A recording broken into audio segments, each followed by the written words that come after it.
site selection analysis, which is basically the first step that a company has to follow once that company has decided to start an operation in Mexico or any other country.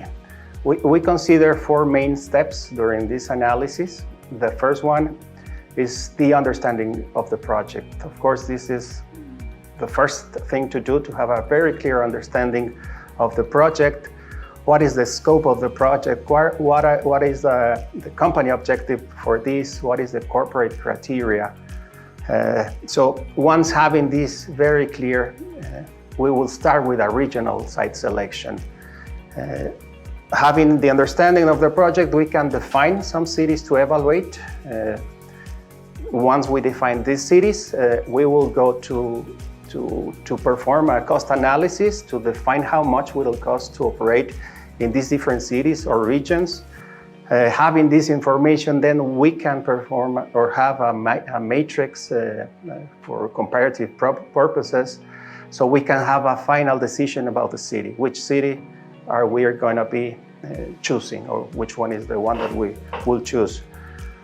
Then, after perform this step, it will be necessary to perform a specific site selection about the city, to look for the options, the building options that we have in that city, make sure that those buildings comply with the requirements of the project, the utilities, etc. And finally, once we define the building, it will be necessary to do or to have a due diligence about the property. That means that everything is in compliance with law, that they really have the utilities, the quantity of energy that we require, or natural gas, water, etc.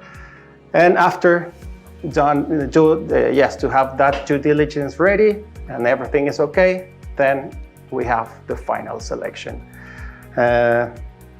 That's in a very general, let's say, steps, those big steps. Of course, there is a lot of work and information to be gathering. But let me talk a little bit about the understanding of the project, which is key. When I was mentioning the company objective is, in this case, why Mexico? It is for cost reduction, it is for labor availability. During these days now, we know some countries are facing problems with labor availability. This is because of the clients or the suppliers to be close to them, etc. So that's regarding with the company objective.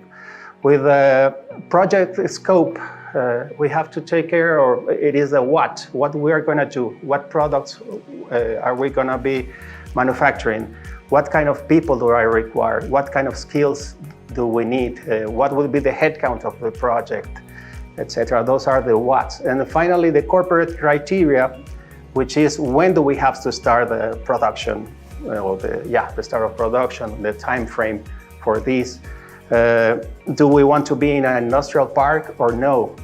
Do we want an existing building, or we would need a build-to-suit building or project? We want to have a big exposure, or we want to maintain a low profile, etc. So those kind of questions or topics are very important to have a very clear understanding of the project.